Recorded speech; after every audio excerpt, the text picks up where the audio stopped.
Hello আমার class 12 এর ছাত্রছাত্রীরা, আশা করি তোমরা খুব ভালো আছো। তোমাদের অলরেডি 4th সেম শুরু হয়ে গেছে। 4th সেম হচ্ছে তোমাদের লাস্ট সেম। এই সেমে খুবই ভালো রেজাল্ট করতে হবে। আগের যা ডিসপুট আছে সেগুলোকে রিকভার করতে হবে। আমি তোমাদের সামনে, আমি ইন্দ্রজিৎ পারুই একাডেমির তরফ থেকে আমি এসেছি আবার তোমাদের সামনে আমার ইউটিউব চ্যানেল পারুই একাডেমিতে। তো আজ আমি তোমাদেরকে এইচএস কম্পিউটার অ্যাপ্লিকেশন কি পড়তে হবে 4th সেমে, কোন কোন অধ্যায় পড়তে হবে, সেই সব নিয়ে আমি ডিটেলস তোমাদের সামনে আলোচনা করব। তো চলো যাওয়া যাক মেন টপিকে, অর্থাৎ আমাদের কোন কোন চ্যাপ্টার পরীক্ষা পড়তে হবে।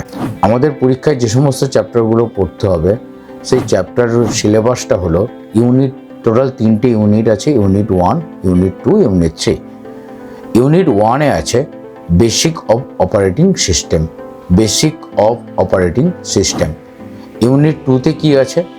Database management system. ডেটাবেস কাকে বলে, ডেটা কাকে বলে, ইনফরমেশন কাকে বলে, ডেটাবেসকে কিভাবে অর্গানাইজ করা হয়, ডেটা ডিলিট করা হয়, ডেটা ইনসার্ট করা হয়, এই জিনিসগুলো আমাদেরকে জানতে হবে।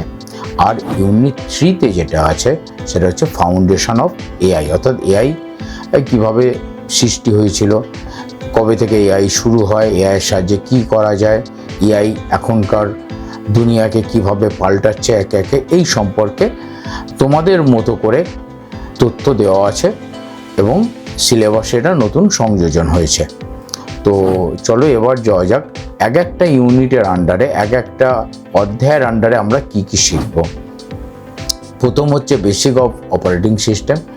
Basic of operating system unit 1-এর অন্তর্গত আছে introduction of operating system. Operating সিস্টেমের কাকে বলে, তার শুরু কত সালে হয়েছিল, কে আবিষ্কার করেছিল, এই সব ব্যাপার, অপারেটিং সিস্টেমের সাহায্যে কি করা যায়, এই ব্যাপারগুলো জাস্ট ইন্ট্রোডাকশন পার্ট। তারপরে আছে operating system organisation. Operating system organisation এরপরে নেক্সট যেটা আছে তোমাদের জানতে হবে প্রসেস ম্যানেজমেন্ট। Process management. তারপরে যেটা জানবে তোমরা সেটা হচ্ছে মেমোরি ম্যানেজমেন্ট। এরপরে আমরা আসছি ইউনিট 2-তে। ইউনিট 2-তে ডেটাবেস ম্যানেজমেন্ট সিস্টেমের আন্ডারে আমরা কি পড়ব, আমরাও জানব ইন্ট্রোডাকশন অফ ডেটাবেস ম্যানেজমেন্ট বা introduction of database management system. Database ম্যানেজমেন্টের টোটাল শুরু, কি কাজ করে, বৈশিষ্ট্য কি লাভ ডেটাবেস ম্যানেজমেন্ট করে, এই জিনিসগুলো এর মধ্যে আছে। এরপরে আমরা যেটা জানবো ইআর মডেলিং বা ইআর ডায়াগ্রাম, অর্থাৎ এন্টিটি রিলেশনশিপ মডেলিং বা এন্টিটি রিলেশনশিপ ডায়াগ্রাম, অর্থাৎ ডেটাবেসে এক একটা কলমের সঙ্গে আর একটা কলমের কি সম্পর্ক আছে, 1 to 1, 1 to many, many to many, many to 1, এইগুলো আমাদেরকে জানতে হবে। এরপরে আছে রিলেশনাল মডেল। Relational model. তারপরে আমরা কি জানবো ইন্টিগ্রিটি কনস্ট্যান্টস, ইন্টিগ্রিটি কনস্ট্যান্টস, এবং তারপরে লাস্ট আমাদের জানতে হবে এসকিউএল। এটার সাহায্যে আমরা একটা ডেটাবেস তৈরি করতে পারবো, অর্থাৎ আমরা একটা টেবিল তৈরি করতে পারবো, কোয়ারি তৈরি করতে পারবো, এবং এখানে আমরা আমাদের মতো করে কিভাবে কমান্ড ইউজ করে একটা টেবিল তৈরি করা হয়, সেই টেবিলের ডেটা ইনপুট করা হয়, সেখানে ডেটা টাইপ মেনটেন করা হয়, সেইগুলো আমরা জানবো।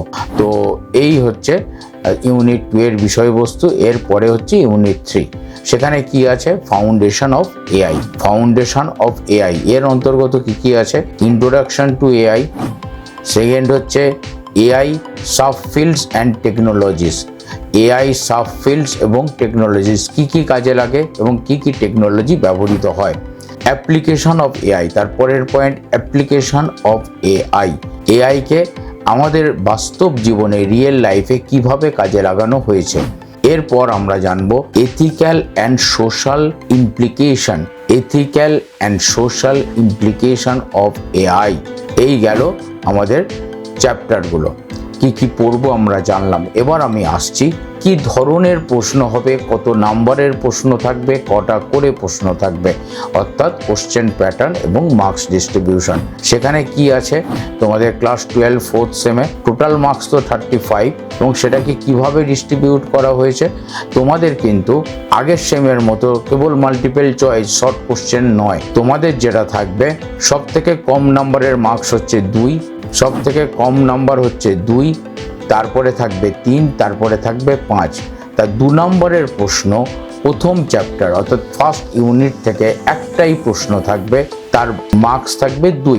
সেকেন্ড চ্যাপ্টার থেকে বা সেকেন্ড ইউনিট থেকেও একটা প্রশ্ন থাকবে, তার মার্কস ভ্যালু থাকবে 2। এবং থার্ড ইউনিট থেকেও একটাই প্রশ্ন থাকবে এবং তার ভ্যালু থাকবে 2। অর্থাৎ basic of operating system, database management system এবং ফাউন্ডেশন অফ আর্টিফিশিয়াল ইন্টেলিজেন্স, প্রত্যেকটা চ্যাপ্টার থেকেই একটি করে প্রশ্ন থাকবে, যার মার্কসের ভ্যালু থাকবে 2 করে। তাহলে 3টে চ্যাপ্টার, 3টে প্রশ্ন, 2 নম্বর করে, টোটাল মার্কস কত নম্বরের উত্তর দিতে হবে? 6 নম্বরের। 6 নম্বরের প্রশ্নের উত্তর দিতে হবে। এরপরে আসছে শর্ট অ্যান্সার টাইপ কোশ্চেন, 3 নম্বরের প্রশ্ন। সেটা কি আছে? ফার্স্ট ইউনিট থেকে আছে একটা প্রশ্ন, যার মার্কস হচ্ছে 3।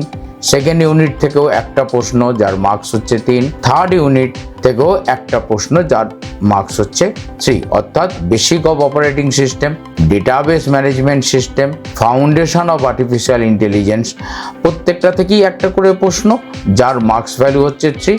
তাহলে টোটাল 3টে প্রশ্ন, টোটাল 9 নম্বরের প্রশ্নের উত্তর দিতে হবে, যেটা শর্ট অ্যান্সার টাইপ কোশ্চেনের আন্ডারে রাখা হয়েছে। এরপরে আসছে ব্রড কোশ্চেন বা ডেসক্রিপটিভ টাইপ কোশ্চেন, যার মার্কস ভ্যালু হচ্ছে 5। সেটা কি আছে? Unit 1 basic of operating system থেকে একটা প্রশ্ন থাকবে, মার্কস হচ্ছে 5। ইউনিট 2 ডেটাবেস ম্যানেজমেন্ট সিস্টেম থেকে 2টো প্রশ্ন থাকবে, অর্থাৎ 5 প্লাস 5 ইকুয়ালস টু 10। 10 নাম্বার থাকবে শুধু ইউনিট 2 থেকে। আর unit 3 foundation of artificial intelligence থেকেও থাকবে একটা প্রশ্ন, যার মার্কস ভ্যালু হচ্ছে 5।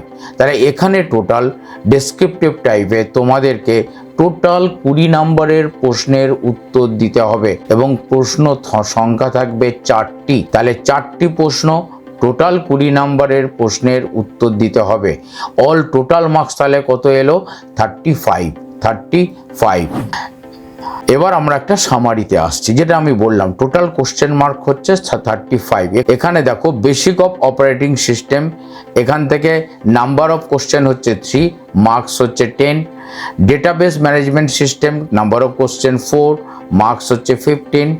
আর foundation of artificial intelligence number of question হচ্ছে 3, মার্কস হচ্ছে 10। Total 35 marks. আর নাম্বার অফ কোশ্চেন অ্যান্সার করতে হবে কতগুলো? 10। নাম্বার অফ কোশ্চেন্স অ্যান্সার করতে হবে কতগুলো? 10। এই হচ্ছে টোটাল তোমাদের মার্কস ডিস্ট্রিবিউশন। তোমরা সবাই আশা করি খুব ভালো থাকবে এবং 4th সেমের প্রিপারেশান নিতে শুরু করো। আমি সর্বতোভাবে তোমাদেরকে চেষ্টা করব কম্পিউটার সাবজেক্টটা যতটা পারবো ততটা তোমাদেরকে হেল্প করার, গাইড করার, যাতে পরীক্ষার হলে সমস্ত ক্যান্ডিডেট যারা আমার ভিডিও দেখবে, আমার টিউটোরিয়াল দেখবে বা আমার সঙ্গে যুক্ত হবে, তারা প্রত্যেকেই যেন মোর দ্যান 30 নাম্বার পায় 35-এর মধ্যে। এটাই আমাদের মোটো, আমার মোটো। আমি ইন্দ্রজিৎ পড়ি, তোমাদের ইন্দ্রজিৎ স্যার আপ্রাণ চেষ্টা করবে তোমাদেরকে ভালো নাম্বার পাওয়ানোর। তার জন্য ভিডিওগুলো দেখতে থাকো, টিউটোরিয়ালগুলো দেখতে থাকো। হ্যাঁ, অবশ্যই যদি ভালো লেগে থাকে তাহলে পাডুই একাডেমিকে শেয়ার করো ও সাবস্ক্রাইব করো। আবার দেখা হচ্ছে খুব শিগগির নেক্সট ভিডিওতে তোমাদের প্রথম চ্যাপ্টার নিয়ে, অর্থাৎ HS computer application class 12 4th same first chapter.